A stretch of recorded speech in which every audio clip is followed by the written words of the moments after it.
is keeping rock and roll New York City alive. He really is. I mean, somebody's got to like, do it. Everybody else has abandoned ship. He's present company included. He's doing. No, I don't think so. Adult Desires is dope, dude. Thanks, man. No, I just mean like, I left the neighborhood. Oh, you left New York, yeah. But you're keeping rock and roll alive. I mean, I have no choice. It's just. I know. It's just, you don't. You're a cosmic freak. Yeah, it's just deep up in there. It is deep up in there. And you're subversive. Thank you. That's one of the things I love about you. Thank you. I love how unusual you are. You're one of the unusual ones, and there's only like 4 of them. I just feel like once you get a taste of it, if you're like wired for unusual, yeah, that kind of once that tone gets rung, like for me, it was it was when I was a kid. It's just like, oh, well, obviously this is the fun stuff. Yeah, this is the playpen. Yeah, but do you think it's even a choice? No, but I think everybody's got that in them. It's just like you kind of have to stumble into the weird zone that like is the same shape as your. I think some of us are painted with a freaky brush. And yeah, just well, you certainly are. I think I have that too. I think we have that in common. Yeah, totally. It's a different variety of freaky brush, but it's a freaky brush just the same. Well, I was saying to you yesterday. That's why I love your Insta thing with you just walking around. Like, I don't know if you're making up songs or if there's songs that you have, but I'm like, this is good. This is how things need to get made now. Yeah. But we played some shows together. Yeah, at the Knitting Factory, right? Yeah, were you doing painting? Was it when you were doing paintings live? Was I already? I don't know. I don't know if you were doing the paintings live, but there were paintings. Yeah. What year was that? I don't know. The 90s. Yeah, it's like sort of a blur. It's like a nocturnal blur. Yeah, I think I opened up for you or something. Maybe. I think that's what it was. I felt like we played a few shows, but I can't remember. The Knitting Factory, I think. Yeah. Somehow. But yeah, the 90s. Oh yeah, I have this book called My 90s. Yeah. That's the original Instagram. Yeah, exactly. As the Vanity Fair article. Polaroids. Astutely put it. Wait, I want to show you this picture of this corner because I used to live on on 10th between A and B for years and years and years. Did you know Nina Hellman? She was in the band Cake Like. Do you remember Cake Like? Yeah. And we had this beautiful apartment right around here, and so I used to take a lot of Polaroids in there. Were they mainly were they a lot double exposures or? Yeah, double exposures, and also just no flash, so it would just oversaturate and blur, which was kind of how, speaking of playing shows together at the Knitting Factory. So that's the view from the roof. All right. Yeah. Oh, that's right cool. here on the corner. Right here. Yeah. There's some other ones in there too. Here, I'll show you a better one. There's a better one. Yeah. Yeah. Who's putting that book out? I did. Oh yeah? Yeah, my wife and I. That's great. We have a company called Tough Lover. And we sort of just put out whatever we want. Where did you come up with that name? Well, it's an interesting story. My first ayahuasca journey. Uh-oh. Here we go. Speaking of slipping in the weird zone. Among it took 4 minutes. Yeah, I know, exactly. I was like, all right, let's jump to the end, I guess. Among ancestral visitations and lots of, deep sort of working out of... Wait, ancestral visitations? Yeah, I mean, there was a lot... the ayahuasca thing? Yeah, but hilariously, what I came away with, like, there was a lot of profound, beautiful, familial, ancestral, and relationship stuff that first time. But also, I kept getting T-shirt designs in my own scrawl. That's cool. Of all the women in my life. Interesting. And on top, in this sort of lame script, it just said tough lover, tough lover, tough lover. So it was like my mom, my wife. I mean, beautiful people, women who I love, but who are like motherfuckers, right? Yeah. And I came out of that, and of course there was all this, beautiful whatever, and I was like, I guess I got to start making T-shirts now, tough lover T-shirts. Did you start doing that? I did. I mean, I didn't. I drew them. I never released them. That's cool. Yeah. And actually, it's so funny. I just bought a bunch of T-shirts from Target, and I was intending on like drawing on them and trying to like sell them on the internet or something like that. Draw the women in your life. You can. The Tough Lover logo is not. No, I won't. I'll do something else. No, I'm saying it's not exclusive. Oh, okay. Everybody has that experience. Yeah. But so my wife I've never taken ayahuasca, but I've done ibogaine. Really? Yeah. Was that which is wild? Was ibogaine to help with other things? Yeah, it was to like deal with addiction issues. And how did it work? I think it helped, but you know, I fell back into addiction issues post ibogaine. Got it. I've really like knocked out a lot of my addiction issues like seriously ever since I started like eliminating toxic people from my life. Sure. That was like the key for me. But how did you do that? Like was it conscientious or just sort of natural, like it was byproduct of growing up? It like what happened was I got into a really like there was definitely toxic aspects to a bunch of my relationships, but then you know, and me included, I'm not an innocent in any of it, but then I got into a seriously toxic relationship, and it broke me all the way down. And then I started Googling like what is happening, and then I ran across NPD abuse, and then what's NPD?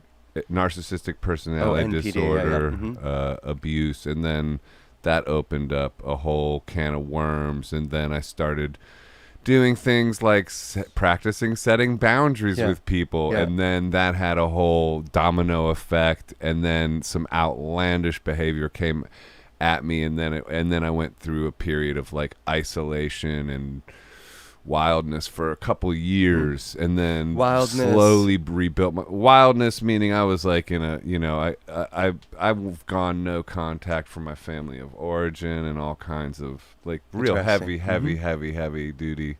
And where are they? Stuff. Where are you from? Ohio. Wait, me too. Oh yeah? Where are you from? Akron. Cleveland. Nice. But maybe that's why we're freaks. Totally. The Ohio we're escapees. The Ohio freaky freaks. The Ohio freaky freaks. There are a lot of them. There's a good long history. There's a toilet paper roll of Ohio weirdos. Lake Erie water. Yeah, Patrick Carney just put drums on one of my new songs. Oh, nice. On my new album. Yeah. When's it coming out? Ohio freaky freaks. October. Good. Yeah. Who's putting it out? We're doing it. My manager and I are reopening my own label. Nice. That's great. We just decided like I just put out an album with Peter Buck called Arthur Buck, and that went out on New West, and that was cool. But we decided like, hey, let's just do our own. You know, that's great. We can do it. Yep. Who's putting out Adult Desires? Tough Lover. Tough Lover. Yeah. So your own label. Oh, great. I was doing sort of one-offs with indies for a little while. Yeah. And I just felt like I'd rather only have myself to blame. Yeah.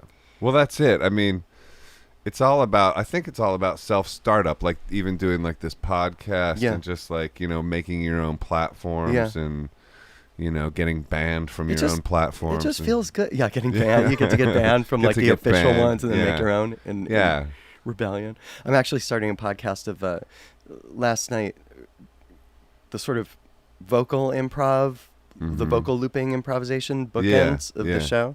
I'm starting a podcast of those called Sabbath Sessions. So just like vocal loops. It's just these sort of, I don't even know. I don't know what to call them. Yeah, like vocal. Freestyle. Yeah, freestyle. Yeah. It's like chanting, free music. That's cool. Well, like healing, like Holly Miranda was talking about healing sounds and healing ohms, and we were doing some of that stuff. I was trying to get in touch with her actually because I saw on her, I don't know, some feed or other that she was in San Francisco, like learning about that. And I sort of feel like, as has always been the case, I kind of go blind into the woods with something that feels good, like music, not having any clue what I'm doing, and eventually retroactively trying to figure it out. I think you really have a lot of clues about what you're doing. Thank you. When I listen to your music, it sounds like some Freddie Mercury type shit. Oh, to me. that's a huge compliment. It Thank is, you. yeah, and it's meant to be, and it's real though, because it does sound like that. Thank like you. when I hear like "Shudder To Think" or even your new, and then there's a great through line between that stuff and the new stuff to me that Thank makes you. total sense. That's great. I think because I heard that on the Vanity Fair article Yeah. or whatever. I think, or maybe I was reading it somewhere else about you, but where you wanted your fans to think of it as a through line.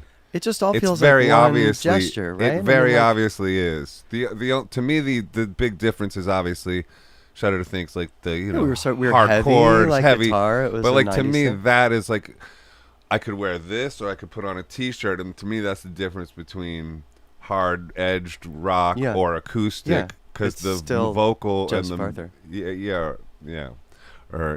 Craig Wedren. But it's the same thing. But it's the same thing. It's the same thing between, say, mediums like Mhm. your music and your paintings. Mhm. They feel like you, Yeah. and that's usually the sign of like somebody coming from an having no choice. Yeah, well, yeah. But let me finish the thing I was saying about the whole addiction thing, Yeah. too, because I want to finish that point, which was the reason why I overcame addiction, or thus far seemingly have overcome it, because Mhm. it's not really a struggle anymore, Mhm. is because I realized that I really wanted to be on my own side, and there was no other kind of voices inside of me like pretending to be self-destructive Mhm. that might have been coming from outside. Mhm. Like, you have to be very careful about what kind of voices are whispering in your ear. I find I have you know? yes, of course, especially and- if you're an artist. There's a kind of vulnerability or openness or sensitivity is maybe too precious a word yeah, to external wavelengths. Mhm. It's important, yeah, but the boundaries and filters become Yeah. equally important if you want to like live and grow. and it's helpful to understand the dark aspects of human nature, to also understand that there might be So vampires. there might be vampires out there, and that's really good information to know, because Yeah. then you go like, oh really, oh okay, there's Mhm. some vampires out here, oh okay, really, because that gives you the eye of the tiger. Mhm. Then you're like, oh, Well, and what's and- strange about evil Mhm. is Yeah. it never appears evil. oh yeah, Like people aren't generally Oh, consciously or overt, like vampires aren't coming out looking like Nosferatu. oh hell no, They just No. look like your girlfriend. Oh no, the or, best smear you know. campaign in the world is, here's the best smear campaign in the world.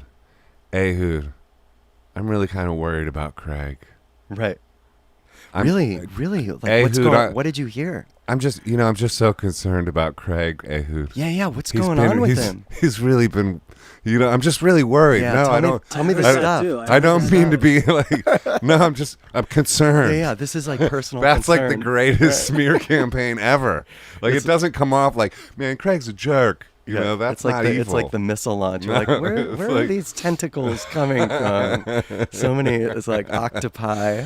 Yeah.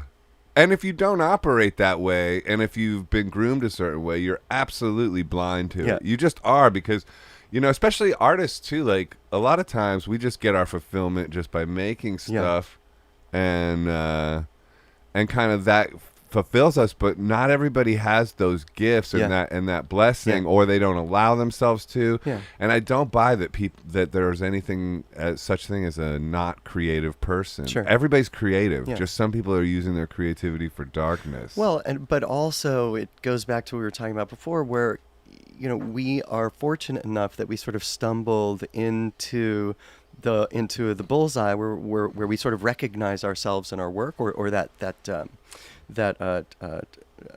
true tone. When you ring the bell and the tone is true and it's not dull and it's not squeaky. Yeah. But I mean, who knows? There are all sorts of people that I know, brilliant people, who just never quite found their groove or their lane or Yeah. their voice. Right. It's not that they don't have it.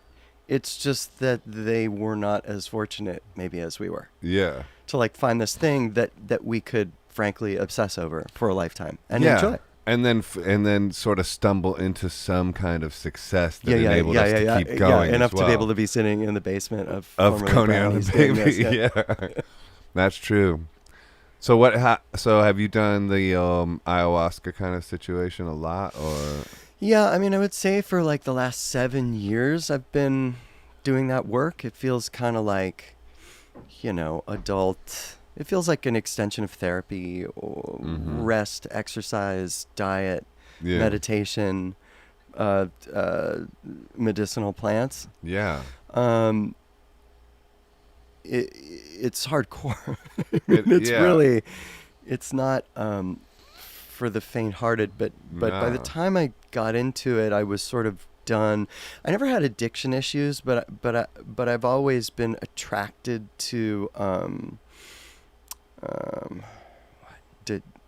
disorientation, I guess, like altered states of consciousness. Yeah. And after a certain point, it became important to me. I'm not sure if it's a chicken and egg question, whether it consciously became more important to me, particularly after I became a parent, to make it a little bit more ritualized, contextualized, and less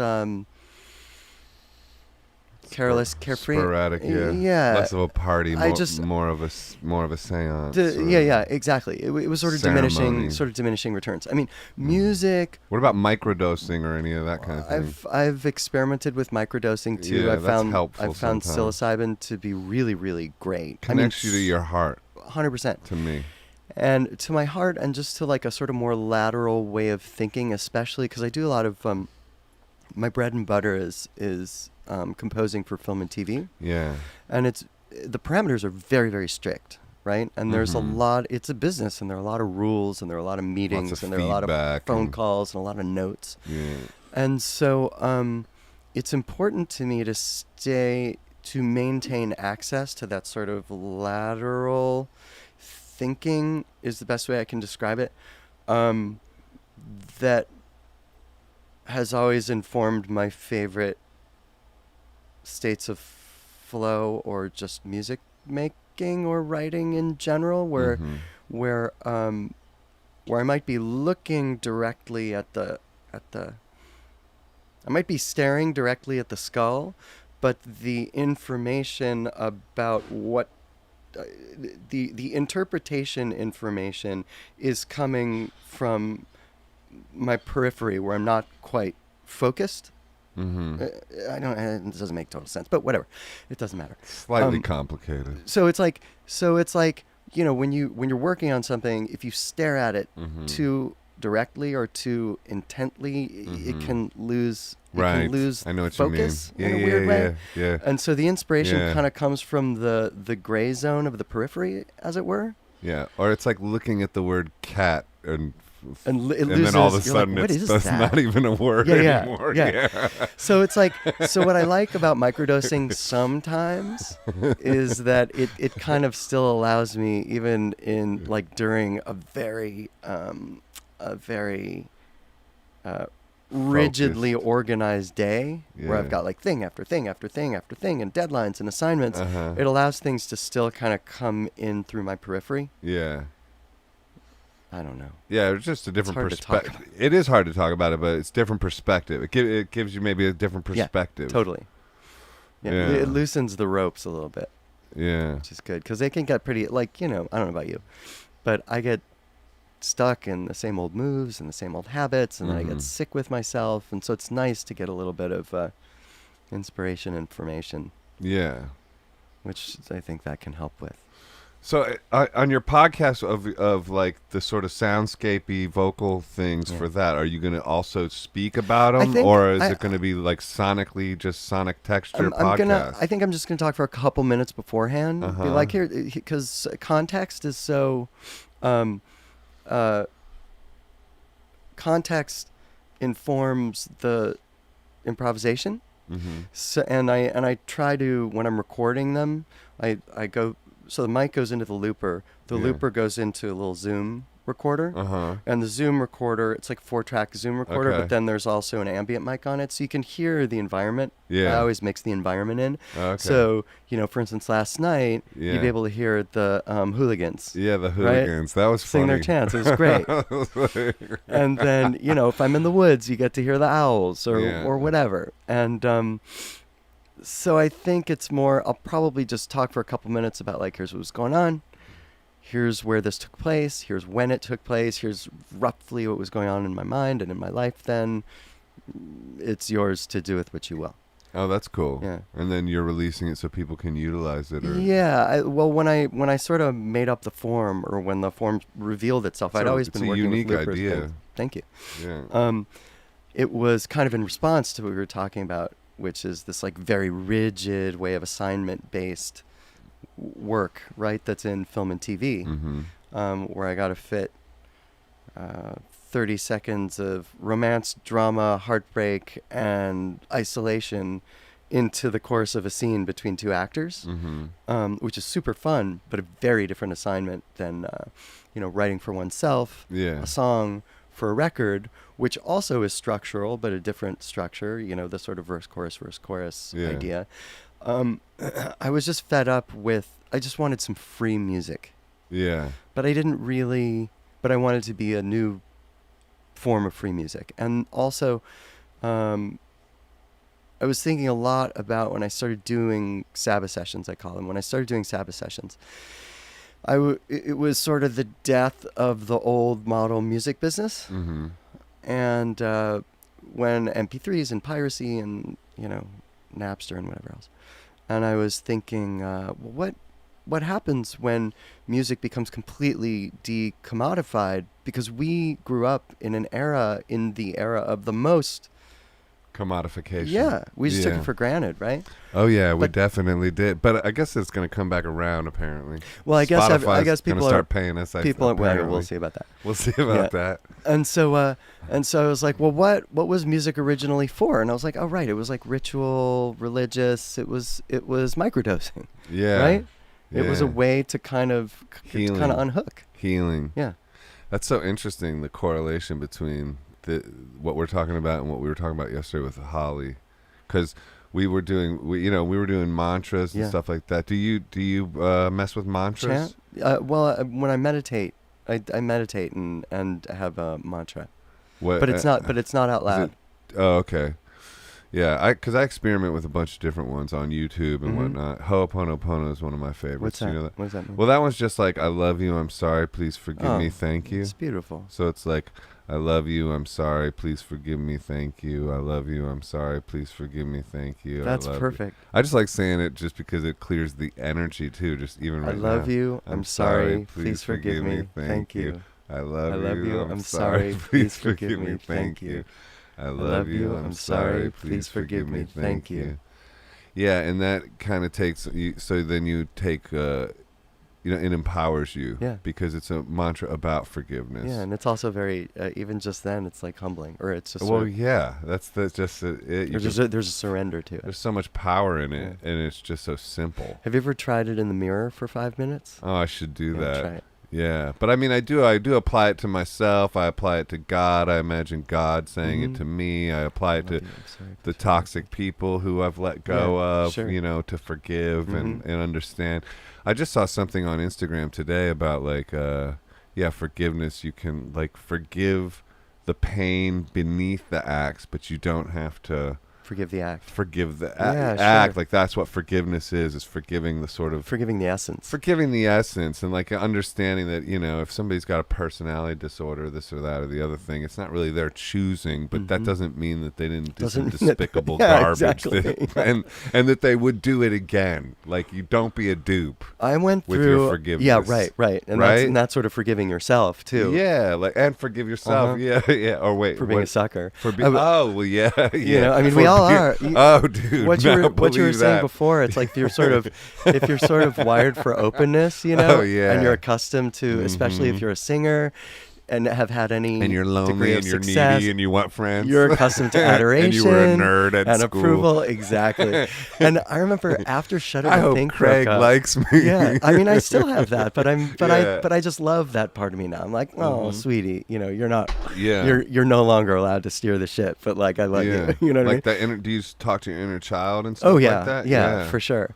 And I have a practice Like that John Bradshaw type stuff. I don't know who John Bradshaw. He's like a old school psychologist who wrote books about like embracing your inner child. Like if you have an obsessive thought, you follow that all the way down to a childhood memory.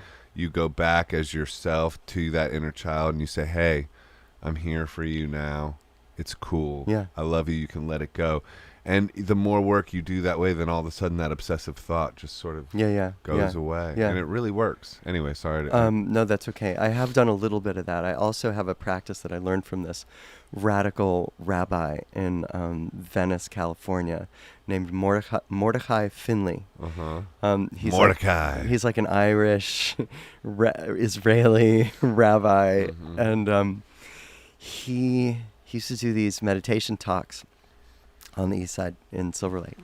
And one of my favorite little tricks that I learned from him was when you catch yourself having an obsessive or destructive or self-diminishing thought, you know, something that you could do like that inner child practice with, to call a meeting of all of your sort of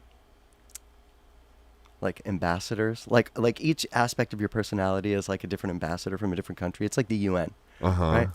You're like, okay, everybody, but you're the head.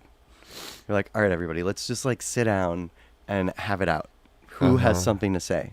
And somebody comes out and you're like, well, you suck. You know, the minister, not Who's ambassador. Who's that no, guy? the minister. So let's say that's the minister of like insecurity, right? Okay. You wind up naming them as the I voices see. come out. So the minister of or you suck, or the minister of criticism, right? This the could minister, be a Broadway musical, by the way. Oh well, I mean, it's that. Let's isn't it write that, a Broadway musical isn't it about that, this. Isn't that Inside Disney Out. movie? It's Inside Out. Oh, Right? it already is? Yeah. I didn't see Inside Out. Yeah, yeah. What is that? Anyway. There's anger, okay. joy, sadness. Happiness? No, there's no joy. It's There's joy. no happiness. Oh, there's No, joy. that's probably Right, joy. yeah. Dude. No, it's, Morrissey wrote it. It's joy. years It's ago. joy. There's no I happiness should just call anywhere. Carmen. She'll tell me what they are. It's joy, happiness, anger, sadness, and disgust, or something like that. Yeah. That's right. So yeah, and those are despair, the and- blue one. and so if you take the Inside Out model, those are kind of the ministers, Yeah, right? yeah. Okay. But then there's you, and you're like, everybody talk. You suck. I suck. Right? Yeah. The minister of perfectionism, right? Which then hidden behind the minister of perfectionism is like the minister of, you know, my mom or dad, you know, or my grandpa, or the minister of like, you know, Russian Jews, you know, whatever it is, like wherever those voices are coming from, you sort of follow the line back, and then everybody sort of has their argument, and you hear all of these voices out. It turns it into such a you realize how hilarious and ridiculous your sort of inner monologue is. Right. And it really, in a very sweet way for me anyway, puts it in perspective and makes it comical and tender. Yeah. And everybody's welcome. I'm not trying to like fight the thought. I'm not trying to fight the thing. I just want to hear everybody out. And then I'm like, okay, I hear you. I will take your advice and like I'll make a decision on this matter. We'll figure it out, you know, but like it's up to me. It's not up to these like crazy hysterical voices. And they shut up? And then everybody feels like they had their say, right? Okay. All the ministers, once at a certain point, it's like, all right, has everybody said everything they need to say? Oh, there's quiet. Okay, cool. Thank you. I feel like my mind would not cooperate. Like, because the mind's incessant and just like, it's ridiculous. But that's part of what's fun about it. It's like, I mean, it's Yeah. almost like a meditation thing of where you Yeah. actually separate yourself from the Well, yeah, melee it's a and- form of metacognition, really, actually. Yeah. Because Because once you apply characters to those voices, then you understand, oh, that's not me. So it's a way of tricking yourself into like metacognition. Yeah. Which is just metacognition. I do this when I go like, okay, if I'm afraid, I'm like, who's afraid? Yeah. And then I'm like, who's asking who's afraid? So I just keep up-leveling my perspective. Until there's just nothing. And then I'm outside of my thoughts. And it's like, who's afraid? Who's asking who's afraid? Yeah. And then it's like all of a sudden you're like up on high looking down on the whole thing. It's so the it's same. the same It's thing. exactly the same thing. Yeah, it's exactly the same thing. Yeah, it's metacognition. Million ways to skin a cat. Yeah. Yeah, that's good. Yeah, that's cool. And it's all Disney invented it, apparently. Disney invented a whole lot.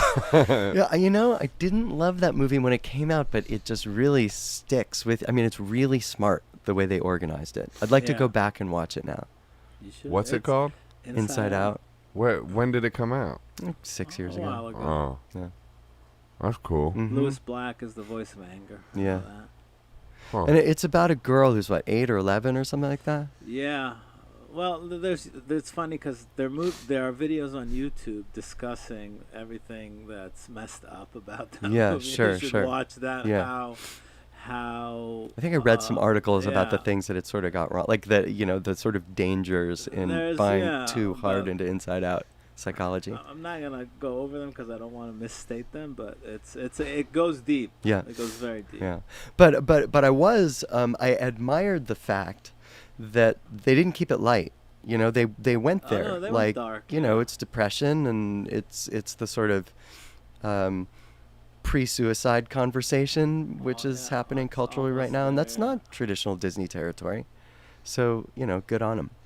Disney's wild. It is wild. Well, it's. Did you ever see Pixar. that documentary on Walt Disney? No. It was like super cool because he like basically was like the Jimi Hendrix of animation. Yeah. With like Fantasia. He just like blew it up into like Fantasia. I mega, love it. like mega like Sgt. Pepper's Lonely Yeah, Hearts no, Club I mean, band speaking level of type ayahuasca. of vibes. Right. And then he like just goes, okay, and now I'm hanging out in my like mansion just working on a model train. Yeah. And he like works on this like model train that goes around his whole estate for like years. My Stops doing animation and like for like 3-something years, and Salvador Dali comes and visits and says this model train is like a crazy work of art, and people are like, what the hell is he doing? And then that becomes Walt Disney World. what's he building in there? It became Walt Disney World. Yeah. So it's like it's just like it's a great I don't know, it's a great microcosm or I don't know metaphor about following a dream all the way, like even as wacky as it might seem. Like I'm into model trains for some weird reason. There's a and very just keep- beautiful Disney museum in San Francisco in the Presidio. Super inspiring, interactive, multimedia, and it sort of traces his life and psychology in the way that you're talking about. Right. My father-in-law is coincidentally one of the foremost Disney files. Like he's on like the bonus extras of Sleeping Beauty 50th anniversary, just talking about like Wow. the animators and Walt, and it's very interesting because I grew up in a pretty like Midwestern Jewish household, and we were aware of Disney, but sort of there was a little bit of the vibe of like, he's kind of an anti-Semite. We don't need to like need to like extra support that dude. Why was he an anti-Semite? I don't know. What's I don't the know. story? What's the It was story just there? We gotta it was Google just it the 'cause wisdom. I don't want to misstate it. Yeah, I don't want It's to. a I don't want to well-known misstate it fact. either. Yeah. Is it? Yeah, he had some. Him, He had some issues with Henry issues Ford, with the Jews. Walt Disney. He wasn't. He Some wasn't. he had some Jews. He wasn't down with the Jews. But I don't know. I don't know the It's details. always in the background somewhere. Yeah. Really? Like you can't like him that much because he did have his issues. My father-in-law would argue otherwise, and has, and I'm not armed with enough facts Yeah. to fight him. So, I've heard of it. but that was the sort of water I was raised on, and so it wasn't until I started dating my wife, who comes from an Irish Catholic Chicago family and whose father is like a Disney obsessive, that I started really appreciating like the beauty and the genius of that What whole. was his actual job?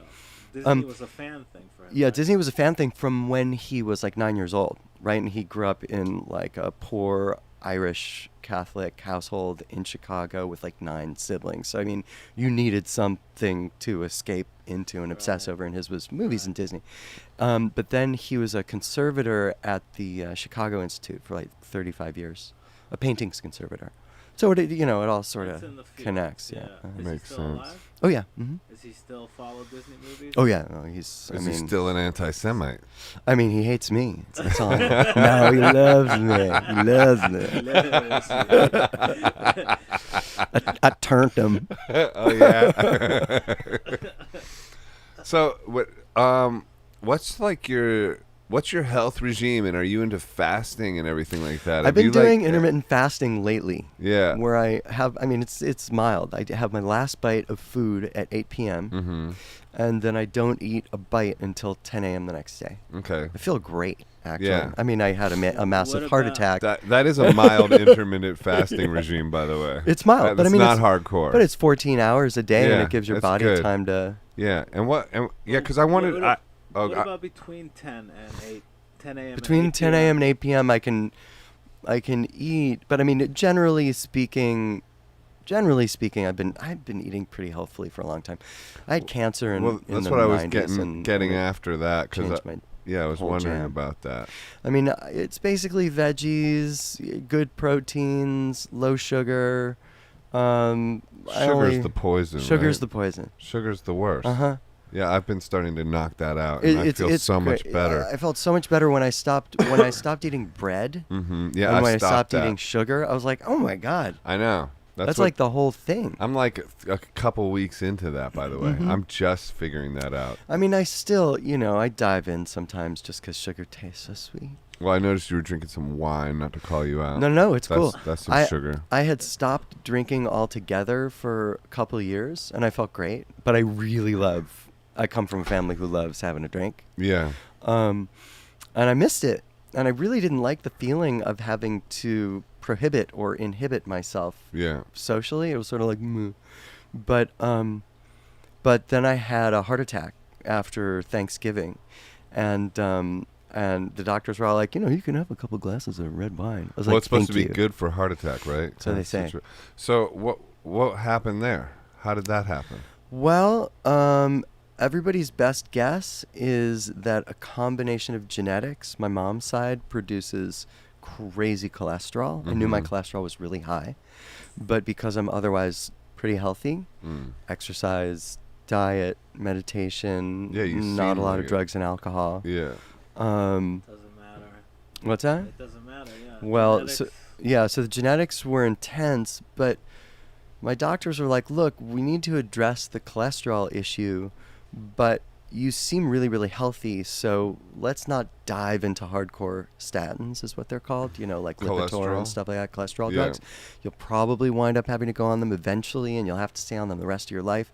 So longer we can avoid them, or if we can bring it down using more natural means, let's do that.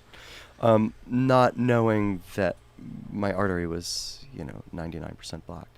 That's wild. So right after Thanksgiving, like literally a couple days, I woke up at 2 a.m. with just the sensation of pressure. The image I had was, what kept popping into my mind was this radiant fist that was just sort of like opening up in my chest. The Radiant Fist is the name of your next album. Radiant Fist. I did a drawing of it after. That should be a Tough Lovers t-shirt. Right? I know. The It's Radiant Fist. That's what it was. Right on your heart. Yeah.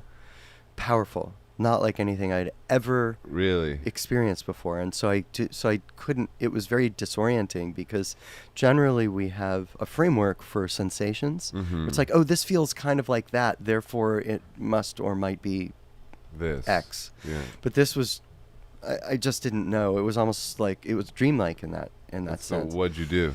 And so you first probably in denial. Okay, this is like indigestion was what I thought. It was like, oh well, Thanksgiving, proximity, overindulgence. I have reflux things, Russian Jew stuff. Right. And so I got up and I was like, well, I'll take myself to the bathroom, work it out. Yeah. And immediately kind of dropped to the floor and drenched in cold sweat. Called 911. My wife woke up, put her hand on my chest, my wife, who's not prone to visions and who's a pretty earthbound, healthy skeptic, had a vision or an image of my chest popping out and like these green, sharp rocks. She immediately intuited that something was very wrong. Wow. And the image that she had was of these crazy sharp green rocks. She immediately called 911, and the Hollywood Fire Department were there within 3 minutes. I was at Hollywood Presbyterian, which was the closest. Within 3 minutes they were there? Yeah, it was insane. It was 2 a.m. Sunday. It was miracle, right? So they got there within 3 minutes. What if they didn't? I mean, what did the doctor with say? With what I had, the more... I probably wouldn't be here. Really? I don't know that I would have died. Right. I might have. Certainly, the more time that passes with what I had, the kind of exponentially increased risk of permanent heart damage, particularly beyond 90 minutes past the initial symptoms, right? And so I woke up at 10 after 2. I was on the procedure table by like 2:45 at the hospital. That's and crazy. I was like out by 3:45. What did they do? Put stents in? So my right coronary was 100% blocked, which is why I had the attack. So they cleared it out. They went through my groin. And they just know how to do that right away. They know. Well, I mean, they had to go up there with a camera first and figure out what was going on. And then once they figured that out, they put a stent up in there to keep it open, which is like a wire mesh straw. Yeah. But they only dealt with the emergency. Yeah, I know. They only dealt with the emergency stuff. And they said, look, you've got some other blockage in there, but it's not enough that we need to treat it at this point. Cut to a month and a half ago or 2 months ago. So this is 5 or maybe 6 months after the initial attack. And I was exercising and started seeing stars, having chest pain. Wow. Needed to sit down. It felt like more than just my body getting used to the new stent. I called my doctor. He said it's probably nothing. Weird shit can happen for a year or so after you get stents, but come in, and check it out. And they recommend you exercising and everything like that. Okay. Yeah, I mean, I had to build up to it. Right. And I downshift when I feel like I'm overexerting. Yeah. I'm learning how to do that now too. In general, especially as like a musician. Yeah, because I can tend to like, let me keep pushing it. Through. And it's like, nah, let me slow down. Totally. If you're creative, you know, I mean, going for 48 hours, whatever it is. You know, I'm 47. I'm up there too. So yeah, it's like, and I'm about to turn 50. It's the same thing. Yeah. So I went to the doctor, and he was like, let's just get a CT scan, make sure everything's cool. This was on a Friday, right? Like a month and a half ago. Sunday night, you know, you get these automated like medical portal responses. Sunday night, Megan, my wife, and I are going to bed, and I get a like doot doot doot. It's Cedar Sinai med portal saying, your results are in. Go see your doctor immediately. More stenting required. Right. Fuck's sake. So that was not a great night's sleep. And then Monday... you didn't... I would have just got up. I know. Okay, no, we're going now. But it was so late. Sunday was like, what, are we going to put ourselves in the emergency room? We can't put ourselves in, like, Cedars. So you wait till the morning. Yeah. Okay. And you don't know if you're going to, like, get to see your doctor then. Yeah, I guess I could have waited. Shoot you down, whatever. Right. You know. And so the next morning, went to go see the cardiologist. He's like, okay, so you're not going to die today. You know? So like, thanks, doc. He's like but we need to get you in there as soon as possible. So like so it was Monday. They got me in there on Wednesday, right? They went up through my wrist. You can see this little dot right there. And they didn't know how many stents I was going to need. It turned out my artery was 99% blocked, and another one was like over 80% blocked. That's wild. The quote unquote widowmaker. Oh, really? And so they put 4 new stents up in there. This was a Wednesday, right? The next day, I played a show in San Diego with Mesthetics, the Fugazi guys. I was like, I mean, I said to the doctor, I was like, I'm supposed to do a little bit of touring on starting Thursday. Obviously, I don't need to do that. Should I cancel? And he was like, it's kind of an outpatient procedure. Like, you might feel fine, and maybe music will be like the best thing you can do. Totally up to you. Incredible. It was remarkable. That is. You did the show? Oh, yeah. It was the best choice I could have made. I mean, I was tired, but I was so grateful. Yeah. You know, I couldn't use my wrist to play guitar because of the thing, so I just did those Sabbath sessions, and it was just like, you know, it was heavenly. That's what you did for the show. And it was just the thing, you know. But you know, now I'm just in this state of, it's like one side of the coin is euphoria. I'm alive. Here we are. Yeah, it must be great for perspective. Yes, but then the flip side is, I don't know what the fuck's going on inside of my body. Yeah, why I'm is your about body to die doing tonight. that? I feel like I have those thoughts too. Totally, it's just a magnified version. As far as genetics, my dad had stents and get your open heart shit surgery, checked and out. so did his dad. And my cholesterol is high, and I resisted the medication. Go get it checked out. Forever. And I gave in like a year and a half ago. What are you taking? The generic Lipitor and baby aspirin. That's great. But my girlfriend and my parents are on me. You have a daughter, you have a responsibility. And it eats at you, and you're like, I hate taking pills, and I'm like, I just gave in. Yep. And you got to do it. It's a Alta-Cocker Sunday brunch. It's a necessary evil. Alta-Cocker. Do you ever read any of Dr. Joe Dispenza's work? No, I want to write this down. Yeah, called "You Are the Placebo." No. That's one of his books. It's great. And also he's got one called Becoming Supernatural. Okay. And what happened to him was he was like a triathlete or something. He was running. I think he was actually competing in a triathlon or was training for one. He got hit by a truck. I think on a bike, and broke his back, and they brought him in, and he explains this story like the good-looking, like, you know, doctor came in, like the one that you could totally trust, you know, like that every mother would fall in love with. Sure. Like, was like, okay, you have to get surgery, and you're, you know, forever your whole, you know, motion will be limited, or your mobility will be limited, but you won't be paralyzed. And if you don't do this, the chances are you will be paralyzed, and, you know, or you won't survive, or whatever. I'm paraphrasing the story, but so he said, okay, let me think about it. And the doctor was like, there's no time to think about it. We have to do this now. And he was like, no, I have to think about it because I'm an athlete, and I don't want to live my whole life not being able to move fully. And the doctor was like, okay. And this, again, was like, you know, the most trustworthy, good-looking young doctor. You know, the guy. The guy. And so the next day, the Dr. K was like, well, what did you decide? And he decided, you know what, I'm not going to do that. I'm going to heal myself with my mind. And so he started doing this like visualization where he would rebuild his spine with his mind over piece by piece. And every time he got distracted and lost his train of thought, he would start again. And he ended up healing himself like within like a crazy amount of like crazy short order. He was like fully mobile and fully like, you know, and it's all in the book. You Are the Placebo. What's his name again? Dr. Joe Dispenza. Okay. And he's really. My wife just read this. He's real famous. You know, he's on YouTube. He's got I mean, you could even just look him up on YouTube and like watch his lectures if you want to like explore before the book.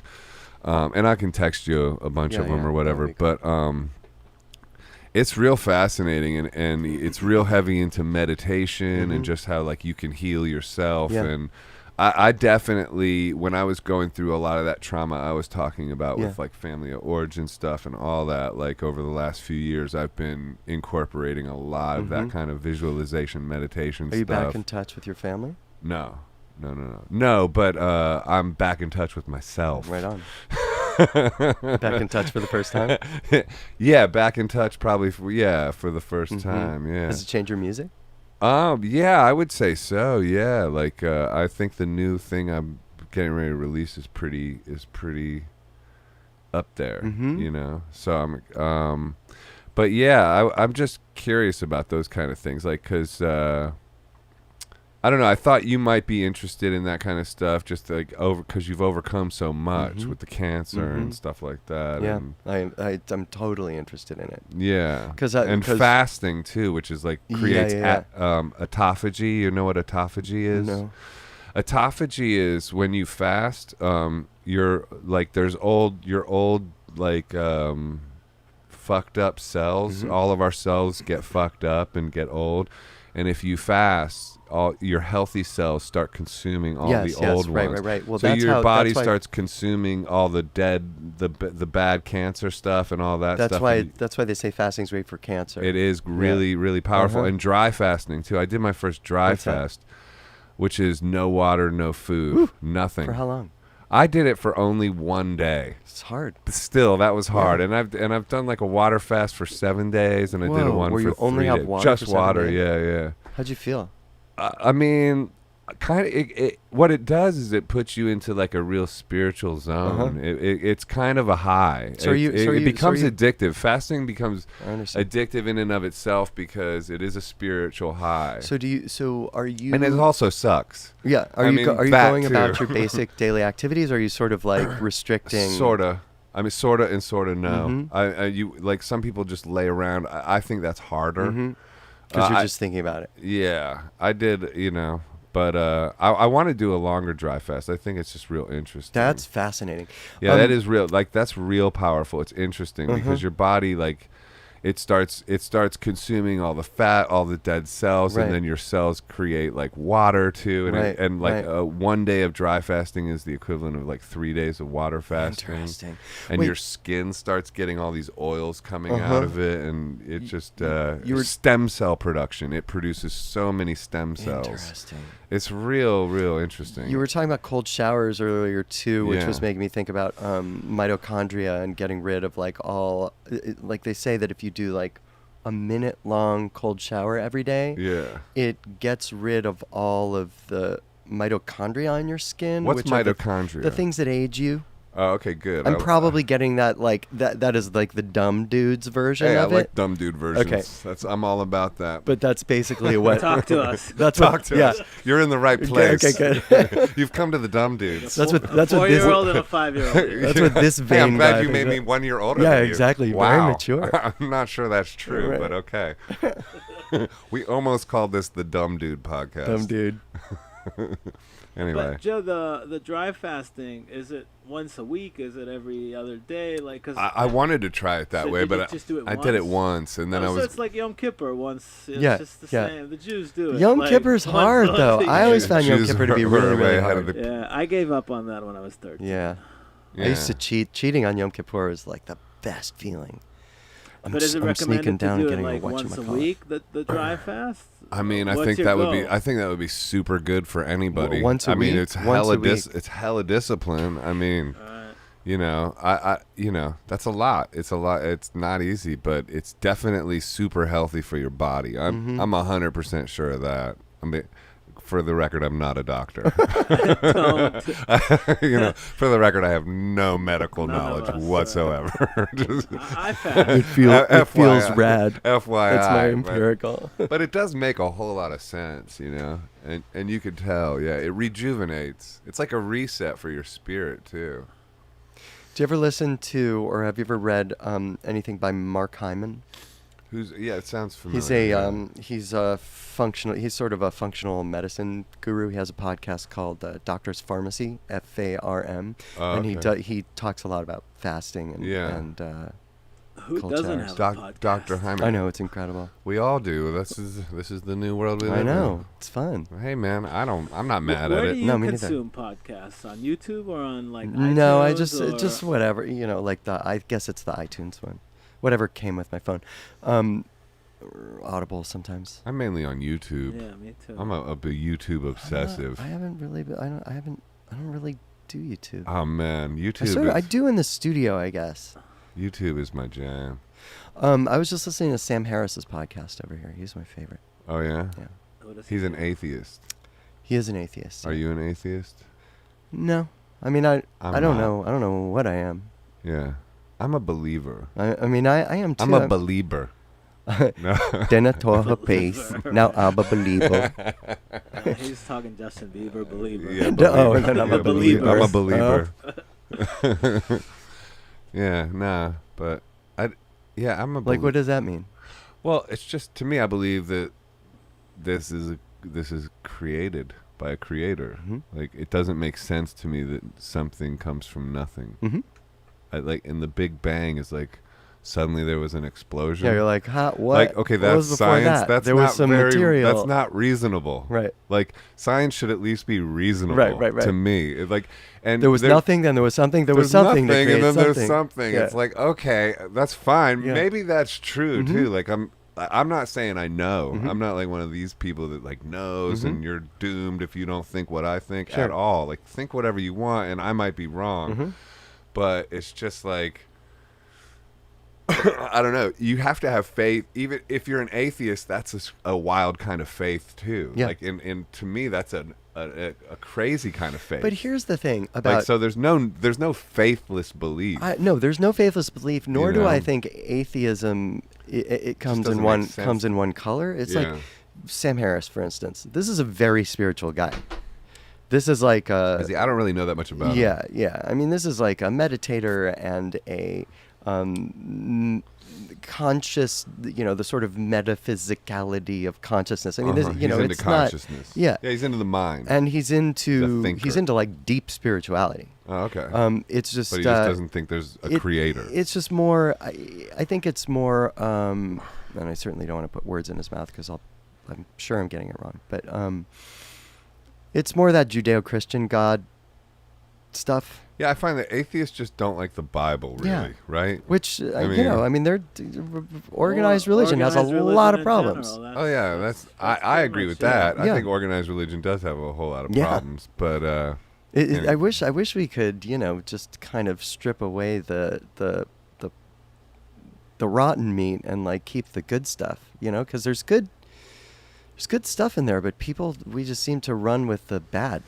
yeah, I hinge my life on prayer and meditation, and like I do, and that just is my engine. So I just wouldn't know how people do this Yeah, any sure, other sure. way. That's just Sure. me personally. That's since I was a kid, like from where I came from and everything else. It's just like that's what I turn to. What do you Was mean? it- Where you came from? What do you mean? Just in in a somewhat very tumultuous Yeah. environment, and so I went to prayer right away. Sure. And that's just been my wheelhouse. Yeah. That's interesting. I have a sort of. So and like music is that Yeah, to me, same and thing. like and me keeping on track and loving life Yeah, and going and being in joy Yeah, and yeah. all that is like a celebration with that spirit that I have a connection with. I feel like I have a very similar story. Yeah, It's so just to like, me that's it. Like and I can't understand how people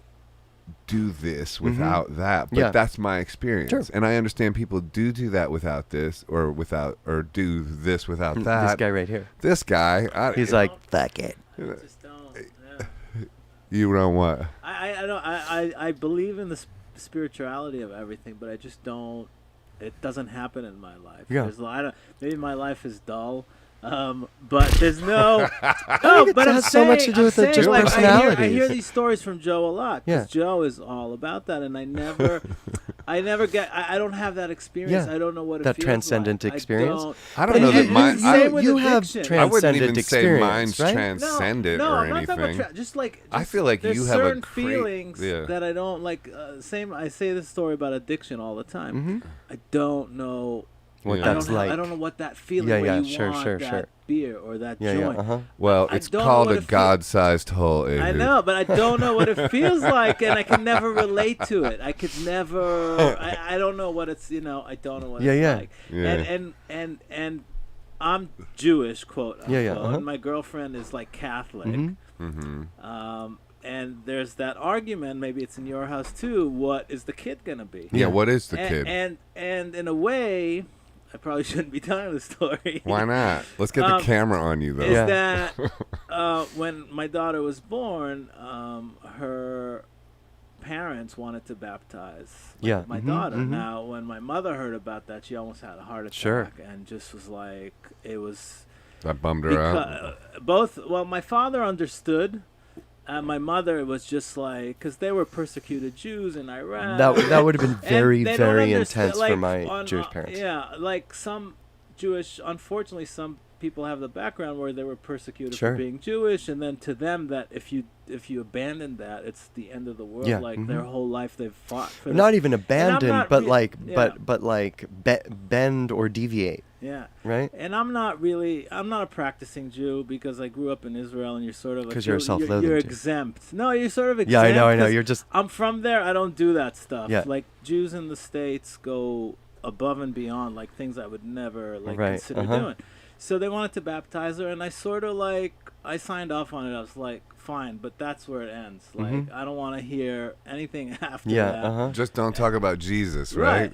No, but Suzette's not a real believer. Is it about the denial of Jesus? No, but she's not a real. But well, her dad's point to me was like, if you don't baptize your daughter, the devil will take her soul. Right. Well, that's true. And I mean, that's point, a fact. I was like, okay, do you want to have this conversation right now? Right. See, so anyway, I don't believe that, by the way. Right. That's not. I feel like I'm I don't a think the realist. devil's gonna get your daughter if No, she's not of course baptized. Not. Like but the point is, like, when Carmen, like in my mind, ideally, I don't want her to be influenced by either religion, and I want her. It's not realistic. I want her to make up her own mind and know the facts, and you can't expect that from a 4-year-old or an 8-year-old now.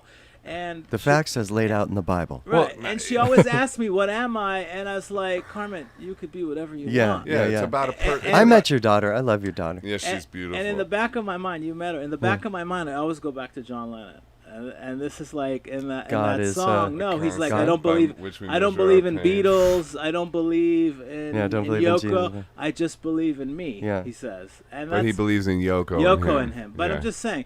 But I just believe in me that's what I tell Carmen all the time, and I feel that's what I believe, and I can never connect. I believe in me, but me includes a conscious contact with God. Yeah, and it's a highly personal thing. It's like, for me, it's highly personal. I was never taken to church or any of that, so for me, it's always just been about this connection. Yeah. And it doesn't have rules to it. It's not like it's not. It's not surrounded by any kind of. It's not dogmatic. It's not dogmatic. It's not surrounded by voodoo or anything like that. Like it's surrounded by a little voodoo. Yeah, but like the good voodoo, my own music, voodoo, my own voodoo. Like I got these decks of I noticed like these decks of cards actually. And what's funny is I went into this Eastern bookstore. Wait, don't read it yet because I want you to pick one. Okay, great. I got these out here for a reason. Yeah, so I went to this Eastern bookstore yesterday. What's interesting is one's a dragon deck. Where are these decks? One's you can pick which deck. I've never even actually looked at either of these, but one's dragon oracle cards, and the other one is life purpose oracle. Ooh, nice. Cards. Yeah. And I asked the girl, I don't know, I asked the girl, like, which are these good? And she was like, oh yeah, the dragon one's really good. And she goes, and this lady just turned Christian and discontinued all of her cards and doesn't believe in them anymore. Doreen Virtue. What a name. Doreen Virtue got into Christ and decided that this stuff was bunk now. That's what he does to people, man. But see, I'm not into he doesn't do that to me. Me neither. He doesn't do that. So he's got no hold. I bought the decks anyway. Have you ever used? And I bought a Bada. What is it? Bada Gavita or Bhagavad Gita? Yeah, that one. Have you ever used animal spirit cards? Yes. I love that deck. I love that deck too. Yeah. So, which deck would you want to pick from? Life Purpose or one of each? I want to do one of each, but let's start with Life Purpose. Okay, so should we shuffle them first? Yeah, I'll shuffle them and we'll see we'll see what happens. This is exciting. Okay.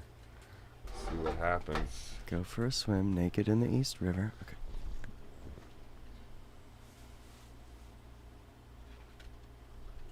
I'm going to pick one too. Heart's Desires. Wow. Wow. Close to home. The angels are supporting, guiding, and protecting you as your dreams become a reality. Thank you, Life Purpose. Wow. I need just a little bit of extra angel protection right now after this year that I've had. That's amazing. Heart's Desires. Yeah, the angels are supporting, guiding, and protecting you as your dreams become a reality. Yeah. Thank That's beautiful. Yeah. Let me take a picture of it. Yeah, heart's desire. Take a picture of it. You might get to keep that card. Uh-oh. No, that's okay. Mine is yoga. Oh, yoga. That's great. Which I'm into, and I just did some Ashtanga in Tompkins Square Park today. This morning? This morning, Good for yeah. you. Your life is enhanced by yoga, stretching, and exercising. It's like, tell me something I don't know, I Angel know. Deck. I mean, Angel Deck. I feel like you got a better. Go ahead, Ehud, pick one. Come on, bro. Let's get in there. What'd you get? Freedom. See, you are See? free to do what you choose. Freedom. Believe in me. Yoko and you. It's right there. Yeah. Okay, let's do the dragon. Let's check the dragon deck. I'm so curious I know, about the, it. The dragon. That It's feels like more dinner. mysterious. This feels like dessert, This is right? Yeah, actually well, ac- this this is feels actually like this feels accurate. like midnight snack. This is the midnight snack deck right here. All right. Is this fun for people in the podcast? Oh, yeah, It's they fun. love it. It's fun having a for good us. time. Yeah. Whip out your decks, people. Join us. And then I have some questions from a journalist, Cool. an official journalist. Oh. Yeah. That's I got- scary. no, it's- Gotcha. these are some these are gotcha questions from Jonathan Cohen. Clickbait. Do you know Jonathan Cohen? I do. You know Jonathan Cohen? Yeah, he's got some very good questions Cool. for you. So we're gonna get into those after the dragon deck. Okay. After these Too bad you're messages not here from for our Dragon. helium tank. We got a helium tank coming. Don't What? Don't reveal it. I've already done it. You do? Are you going to Yeah. do a whole episode on helium? We're gonna it's we're segmented. gonna have we're gonna Helium do G is some. gonna be our guest. We're gonna have some helium questions, but go for it, Craig. You should have Mary Timony on. Oh, is she local? Yeah, I think so. We Or should- maybe she we lives in should have D.C. her. I think she's in D.C. Hooter, That's local. pick a dragon. Ooh. What'd you get? Sexy dragon. Air and fire dragon. Expand your creative energies. Boom. Harness your creativity, excitement, and enthusiasm. Communicate your passion. That is what I intend to do. Nice. I don't know about this one. Great. I love it. I'm gonna take Okay, a picture mine of is this one. Dark blue galactic dragon. it. That's some Burning Man Yeah. vibes. Mine goes, helps you listen to the voice of the universe. That's cool. Ignite the codes of your master blueprint. Ooh. Access cosmic wisdom and enter higher service. I love it. Higher Boom. service. That's a good one. Higher service. That is a good one. Yeah, I like higher I'll service. get this tattooed on my chest. Do it. I get the Omega Dragon. Harness the divine feminine power of creation. Yeah, baby. Come Yeah, on. baby, come on. That's exactly what you Get were your saying inner is like girl on. maybe a little bit lacking and, Yeah. you know, a little facet. Maybe. You need to dust it off. Hold your vision. Birth the higher consciousness. Oh, that's See? nice. Boom. I like that. Nice. Well, let's You're like, See, Ehud, I love it. that's just his personality. I though. know, no, that's Deep great. down, he's a mystic. I feel like underneath look at that. him. Look at him. Sometimes wish I had time to be a mystic. Ah, there's That's no perfect. time to I be a love that. mystic. I wish I had time Yeah. to be a mystic. Talk Too about a much. Too T-shirt. much. Yeah. That's I a wish- T-shirt. I wish I had time to be a mystic. Where were you born? Were you born in Israel? No, I was born in the Upper East Side, You were? and my parents moved to Israel when I was a month. But you were raised in Israel. Yeah, I was there for 24 years. I'm going to completely generalize and paint with a very broad brush. He was in when the Israeli army. when I say that I think Israelis are so fucking practical Right. and not like caught up in the mishigas of Mhm. like, you know, spirit, and it's just too Yeah. much. Yeah, they just Too deal many with safety too much concerns. On a Too many regular safety basis. No, this concerns. is why me and him are the dream team. Mhm. Because I got Yeah, my yeah. head in the Fire and clouds, water, and he's like earth and- earthbound. earth and He's fire. like holding it Earth down. and sky. All right, so let's get into some Jonathan Cohen Cool. questions. Thank you, Jonathan Cohen. Hey, Jonathan Cohen. These are some wonderful questions. All right. Looking back, what are your thoughts on the decision of Shudder to Think signing with Epic? Mm. Ooh. Could the band have grown creatively as it did on the last two studio albums if it had remained on Discord? I think we would have grown creatively no matter what, because we were just sort of had that engine. And you. And me. You're still doing that. Yeah. It was just sort of the trajectory. I wonder, our final record on Epic was called 50,000 BC, and we were definitely responding to that classic major label note of, we need a hit, guys. Yeah. And we didn't really know how to write the kind of hit that they wanted, which was literally, when we asked them, we were like, well, so like, what's a hit? Yeah. And they said, closing time. And we were like, oh no, this may not work out as well as we anticipated. Catchy as that song is. Yeah. But we took the assignment. It was like, yeah, we can make a hit and still be Shudder to Think. And so we tried, but, so I don't know that we would have done that record precisely if we were on Discord, but who knows? Yeah. Did you guys have any kind of hits, or we had a couple little sort of minor alt radio hits. One called X French T-shirt, another called Red House. Back to T-shirts? Yeah. Were we talking about T-shirts? Well, your Tougher Love T-shirts. T-shirts. Tough Lover T-shirt. That's right. Yeah. So I think we could have grown. I don't know if we could have supported ourselves, and I wonder if we would have wound up getting as deeply into film soundtracks as we would have, because we were able to afford to live in New York City. We were getting some visibility and support on a higher level than we would have been able to afford if we had stayed on Discord, as much as we love Discord and it feels like home. So I think there was a level of profile that Discord might not have. I don't know how to put this, because we were getting major label support. Yeah. So we were in the big city. We were on MTV, and that helped us. That gave us a little bit of visibility and clout, so that we could get into the next thing. Nothing wrong with that. No, nothing wrong with that. Like sure. I'm definitely into what's it called? Just like breaking those contracts with like thinking being somehow impoverished is cool fuck that. Or whatever. Fuck that. Yeah. One of my best friends, my first girlfriend, when I was 12 to 15 at Jewish summer camp, is now like an insane genius life coach. She has her quote unquote method being taught at like MIT and Stanford and NYU and all these rad places, all these rad people. About 15 years ago, we started working together, because I was like, all right, I was very skeptical. I was like, okay, life coach, prove it, life coach. And she was like, okay.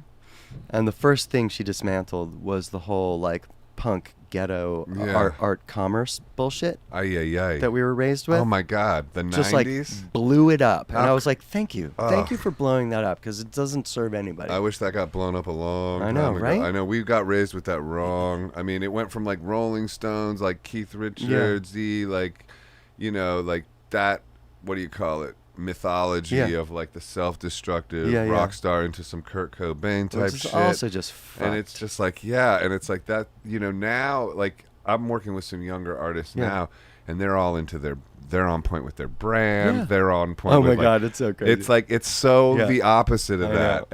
Like they just get it. Well, it also just goes to show what a construction it is. Yeah. I mean, obviously you want to protect what's sacred. Like you don't want to poison it. Yeah, but you don't need to like play it up. No. You certainly don't need to play up self-destruction or romanticize or self-deprivation. it. Yeah. Yeah. But so much of that stuff works on an unconscious level underneath. Like you make agreements. So many people make agreements to not sort of like unconscious agreements to not like sort of overcome their parents' position, for instance. Sure. I mean, so many people have to go beyond that. Anyway. I mean, look, there's so many inhibitions, inhibiting habits that I have that I'm not aware of, but that's kind of the like fun. Like what? Well, I'm not aware of. I know, I was kidding. But you, on some deep level, you are aware of them. Right. You know them. They're just not quite like, they haven't risen quite to conscious level yet. Right. But that's the fun. That's like so the fun puzzle. I was trying to puzzle. trick you into knowing what I know. Yeah. Oh, you mean I don't wipe my ass? Yeah. You don't? I only use a Japanese toilet. I wish. I'm still working for that Japanese toilet. What'd you say? I had a follow-up to the Okay, what is it about a Japanese toilet? No, I don't think I've ever been on a Japanese toilet. I have they're the at best. Mike Mill's house. No turning back. Heats up? I know, that's major label money right thing, there. That's major that's label. REM money. That's some of that REM type shit. Type shit. Yeah. Good one. Go for it. What's your follow-up? As far as Epic, what prompted, like, what got Epic to notice you guys and want to sign it? Michael Goldstone was our A&R guy, and he had signed Pearl Jam. Pearl Jam, I think Ed in particular was a fan of our final Discord record, Get Your Goat, particularly the song called Pebbles. Mm-hmm. And he started talking us up to Michael, who started showing up at shows.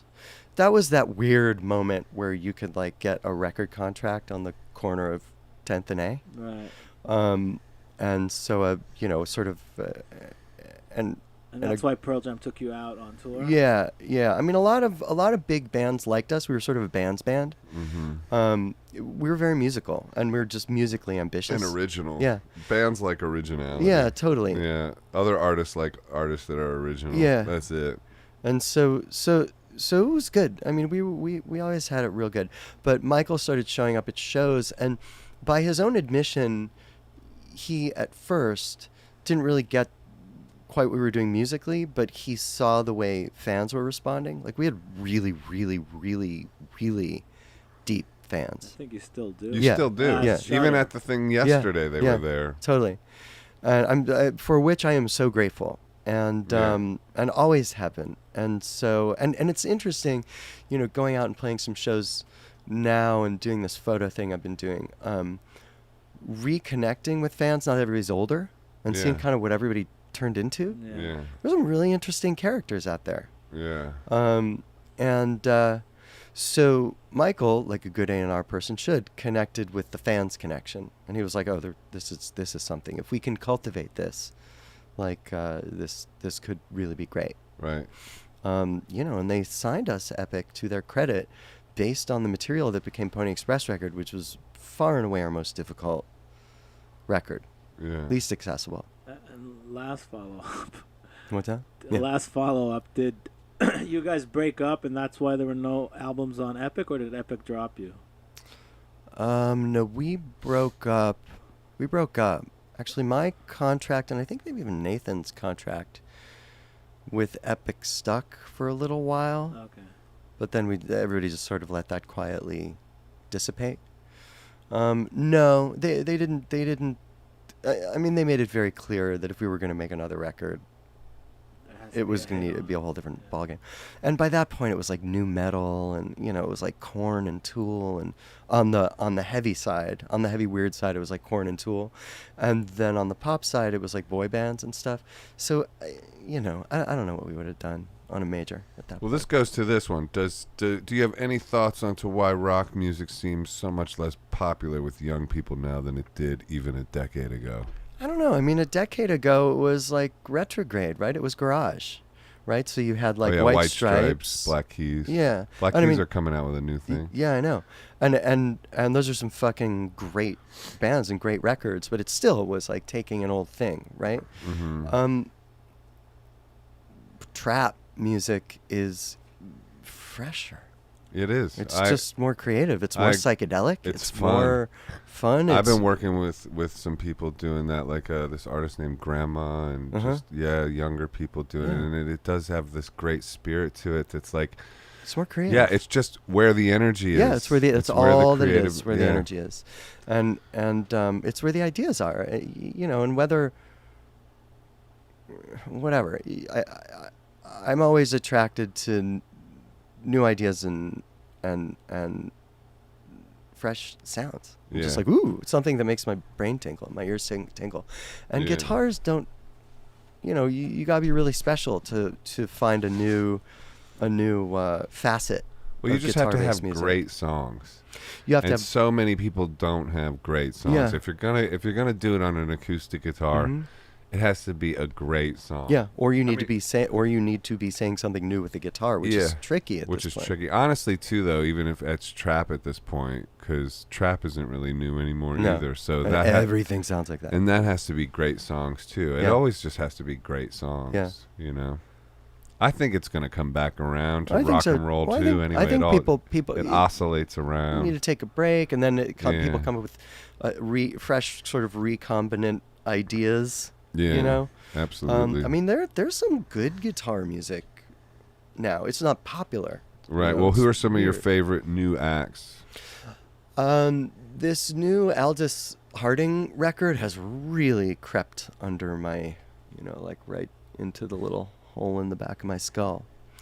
You have a hole in the back of your skull? It just Your feels Matrix like I do. Yeah, my Matrix plug. The Matrix? Just feels like that's where things creep in. Yeah. That Autechre put out 4 records. These 4 like live. I don't know if they were improvised. I have no idea what they were doing, but they're crazy. Last year. Autechre? Yeah, Autechre. I need to get these names and check them out. Yeah. I don't even know. I've never heard of either of these. I really like the Last Robin record. It's like a family listen. Just like great pop. Almost like house-based pop. I like pop music. Yeah, me too. She's back on top. She's amazing. I just love her. She's an artist. She's just like is tapped into whatever it is that makes me want to listen.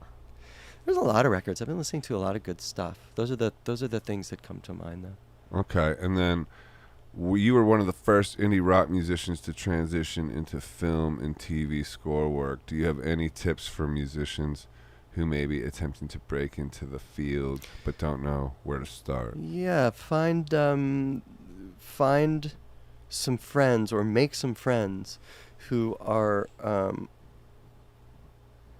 at the same level as you working in other media, which is to say, like, find a director. Find a partner. Find a director partner who's like just getting started out and just start making shit together. Yeah. Or a writer or a cinematographer or whatever that is. Absolutely. Like find your crew. Yeah, that's it. Like, people, I think, overthink, and by people I mean myself. You just overthink things. Yeah, it's like, I do. Start. You know, just like start. Even with this podcast, it's like we're just starting. That's we're all. making this up. Like, we don't know what we're doing. We just bought some Oracle decks, and we got a helium tank on the way. Yeah, there you go. Today, Ehud said, "Be more aggressive with your own stories," and then I'm like, okay, let me chime in. Yeah, more. you got good ones. So because I was just laying back too much on the first 2, I guess. Sure. Well, you're like, I'm the host. These are my guests. These are the featured people. But the whole point, I mean, people listen for the host. Yeah, people want to talk to everybody. Like, you don't listen to Howard Stern for you know. Yeah, you want to hear everybody. Yeah. So it's a good, good mix. You got to get a mix. But yeah, so I agree with that. Just find your team. You don't have to overthink it. Keep it simple and create your own opportunities when you say that. 100%. Nobody's coming. So just go out and do it. Nobody's coming. Yeah. By the way, nobody's coming. Nobody is coming. Nobody's gonna call you to get after you have made your demo. No one's calling. Make your mud pies. It could be Bob Dylan level. No one gives a fuck. You gotta give a fuck, and you gotta somehow make them give a fuck. I hit and then chip through that brick wall over and over again. Yeah, me too. By the way, too. That's how I know. Yeah, The other thing I would say is make sure if you're coming from a band background, because we all start bands and making music as a kind of a fuck you to everybody else's rules, right? Like, especially coming from punk.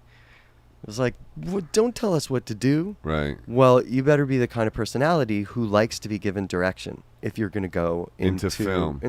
Yeah. Because that's the collaboration. I like it, too. I love it. I like it now. I like the combination of the two. I like the combination, you too. once scored something Hell's with Kitchen. Your Moog. You remember that animated movie? I don't remember what it was. Right. Yeah, the gloaming. Something. It was really wild. Thanks, man. Yeah. I need to get that Moog guitar back in. Moog guitar? I have a Moog guitar. Yeah. What? They made a Moog guitar. I need to get the pedal thing. It's great. What is it? Can you describe it? Lou recommended you get that. Lou Reed.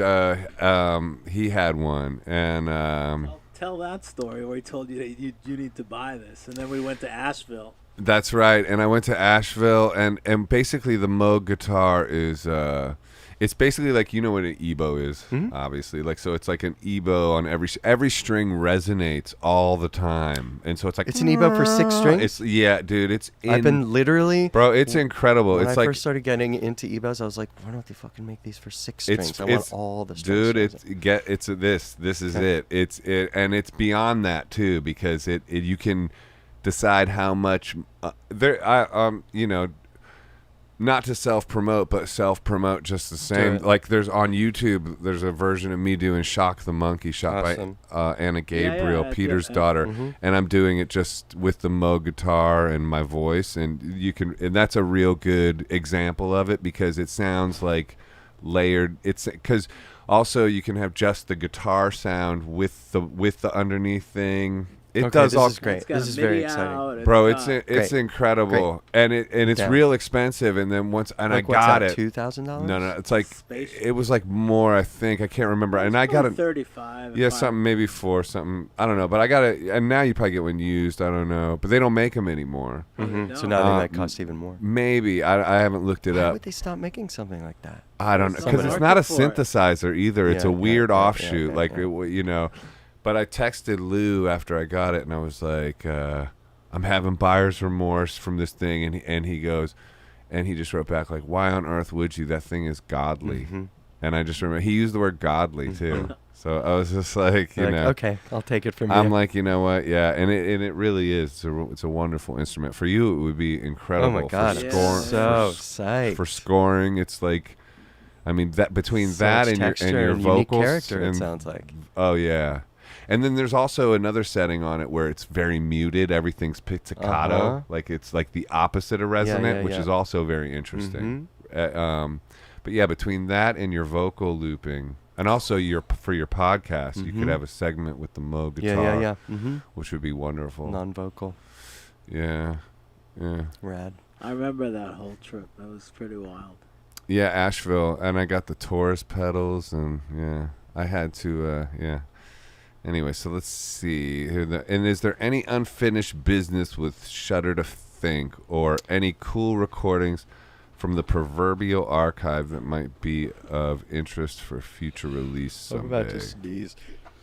You sneeze. The answer to this is a sneeze, Jonathan Cohen. Does that answer your question? Does that answer your fucking question, Jonathan Cohen? The answer to that is I'm always writing Shudder to Think songs. Just because that's a style that is natural to me. Invented. Go on, say it. What's that? Invented. and so actually the new record that I'm working on started as a bunch of... So I got this... I was working on some TV shows, and I got a Universal Audio Marshall, like JCM plug-in. And the second I plugged my Les Paul into it, it sounded like Shudder to Think. And so now you're making something harder edge now. Well, I don't think it's going to wind up harder edge, but that's the way these ideas came out. I'd like to hear it like that. That'd be dope. I know. It would be fun. Because it's like also like it's cool to just go back and forth. And Adult Desire is more acoustic-y, and more solitary too. Yeah, and then so like to go. I've been thinking about opening it up. And like fucking rock out with that. It'd be kind of cool vibes. So I sent all these. Not just to push for that. No, it's okay.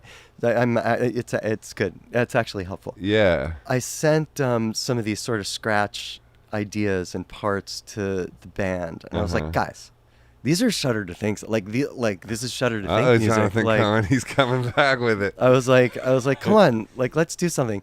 And everybody was psyched, but not. I don't think it's gonna happen. Everybody was enough. Like, yeah, busy, everybody's busy. Like Nathan's in Sweden, Stu's down south. Adam's in LA, Kevin's in New Jersey. I mean, it would require some external force to make everybody prioritize it. It would need to be money, or it would need to be the other thing I've been thinking about. And so I'm just like, fuck it. I'll just make these. These will be my next record. And then but then the other thing I've been thinking about, so there are a few things in Shudder to Think world. So that, but I think it's just going to be a Craig Wedren record. Then I want to make a documentary or do a podcast.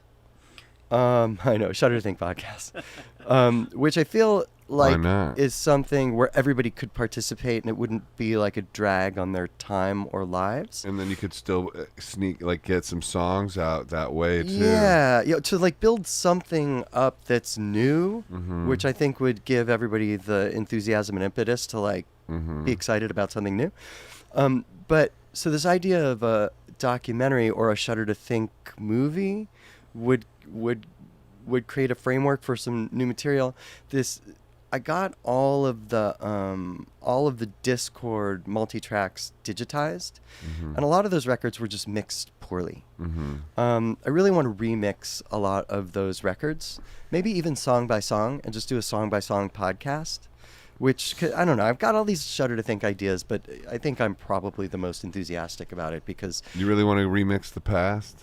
Yeah, I do. Some of it. I have no desire I for totally that. Like, get it. Iggy Everyone Pop does tried to it. redo Raw Power, and it was and put bass on it because you would think, oh, it needs bass. No, yeah, but then it sucked. I had an It's argument. the best record ever without bass. I had an argument with Ian Mackay about exactly this. Yeah, it's like, and he was like, "Fucking, you heard what happened with Raw fucking Power." Raw Power." Yeah. I'm like, I'm dude, glad he agrees. he totally with agreed. me. And that was his example. I was like, dude, the album's called Raw Power. Yeah, it's not called like complex, multifaceted songwriting. Yeah, right. Yeah. Like the Shudder to Think records are song records. They're not Raw Power records. And they and like the way that we recorded and mixed some of them don't do the greatest service to the songs that we wrote. We just didn't know how to do it. I'm interested in the past. I'm interested in what's coming up next. I agree with that. I don't think they're mutually exclusive. Now and what's next. Don't think it's mutually exclusive. Well, how do you mean that? Well, I just mean it's like I'm always working on new stuff. Yeah. But I know,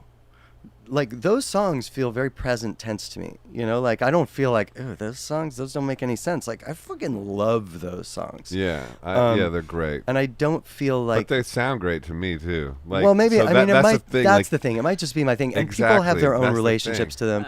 It's fucking with people's memories of them. That's why I'm saying, just go song by song. I have that too, but not with songwriting. I think the podcast idea is a really good one, though, because I just, and I know it's a cliche to start a podcast. Everyone's got a podcast. We're on a podcast talking about podcasts right now. Meta. But what's cool is the podcast is this ongoing form. That's right. Like a documentary. It feels living. It feels like breathing. It closes it. And that's cool, a Netflix thing or something like that, and it would blow up the spot for a second. But a podcast is ongoing, creative. That can just keep blossoming. I've had this idea for many years about living albums that you you almost subscribe to, where you're just privy to the process, to the creative process, which is like what a podcast is. It's like a live documentary in a way. I think that's why they're so great, or that's why people love them so much. That's why I think remixing this stuff song by song and having like a podcast around each song, it keeps it from being too precious or too monumental. It's that's cool. It's like not dropping an entire record of this is the way it was meant to be. It's like, no, here. I agree with you, then. In that way, it's not mutually exclusive. Yeah, it's You're sort of right. like, okay, we're talking about it. Who knows what everybody's mememories are around these Yeah, and songs. It'd be interesting to talk about them and stuff like that, and then have here's the old version, here's the new version. Which do you like better? Maybe you like the old version, and then fans can chime in and be like, I fucking hate the new version, and then that's fun and too. Fans can chime in and be like, remix this one next. That's true. Which is you fun. could also go what Trent did. Reznor, where he just gave I only do what Trent he did. gave fans the multi-tracks and here's you guys mix it.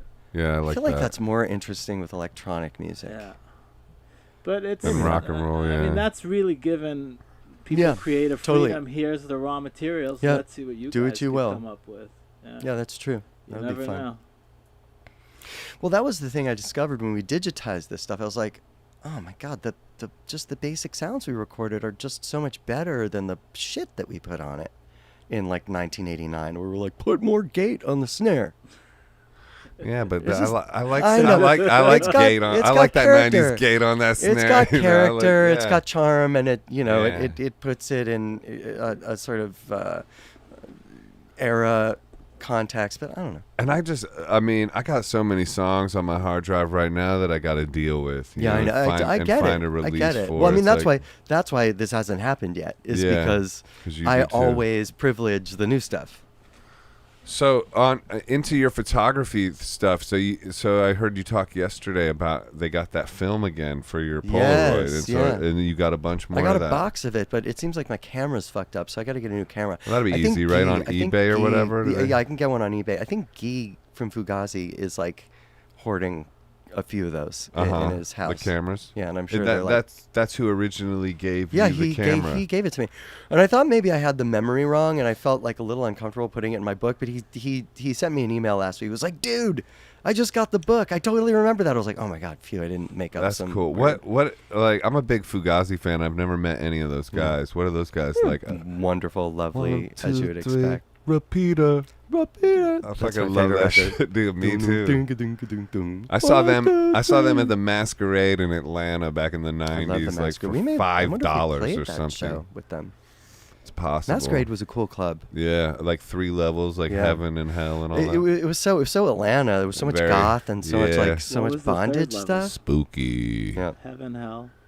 Heaven, hell, and there was like some freaky S&M vibes up in that place totally. too. It was Atlanta. No, it was wild, but dude. the shows were great and the fans were great. Like I always loved Atlanta. They're freaks. Oh yeah, I lived there for like 4 or 5 years. Yeah. Freaky. Yeah. Good. When rap. you toured with Fugazi, were you like huge fans and like how was that whole experience? Oh yeah.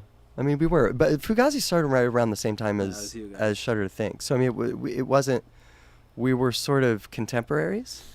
I mean, they were Fugazi, and it was like they were like the biggest. Yeah, in a way, it was like Ian from band. Minor Threat and Guy from Rites of Spring, and Rites of Spring are one of my favorite bands of all time, and Minor Threat are ridiculous. You know, so it was like, oh Jesus, but also, I don't know. I mean, we would also bitch about them. Of course, you know, because you had to. Yeah, you have to if it's your label. Yeah. So, what do you like better, L.A. or New York? Be honest. I mean, I don't know. I feel like they're two sides of a coin. You know, I don't really. Okay, but which do you like better? I don't prefer. For now, like having a kid and a family, I like LA. Yeah. I like having a studio in my backyard. Yeah. I love our community. So many of my friends had migrated out to LA. I like LA a lot too. I keep trying to move out there, but it never takes. Yeah, I get it. I love it. I mean, but I wouldn't want to go out there without a crew. Yeah. You know. I miss New York, but I don't. I was talking about it with my wife yesterday, and I was like, I don't really want to live here. Nah. And she was like, you don't want to live here now, but like when we're older, it'll be really fun. Like once the kids. She wants to come back. Yeah. And she's into film, right? She's into everything. She's been the business side of our business for the last few years. Does she manage you? I guess so. Kinda. I mean, she's not really a manager. She more like holds down the fort, nuts and bolts of the business stuff. Yeah. It's nice to meet her yesterday. Yeah, she's wonderful. She's a mother, and she does all the practical shit. She does all the shit that I've been Call 911 for you. She calls 911. She has recognizes that I'm having a heart attack. Green arrows coming out of your heart. She does all the stuff that she's like the earth to my sky. That's beautiful. Yeah. We're very complimentary, I think, in that way. And she's a tough lover. As long as she doesn't hate it. I mean, my thing. She's a tough lover. She'll take your heart, but you won't feel it. Wait, like no other. That's an easy lover. She's not an easy lover. It's the opposite of tough lover. That's Philip Bailey. Philip Bailey and Phil Collins. And Phil Collins. How long have you guys been together? 20. We got together at my 30th birthday party, but we'd been friends for like 7 years before that. So, and I'm turning 50 in August, so it'll be our 20th anniversary, August 15th. Oh, congratulations! Thank you.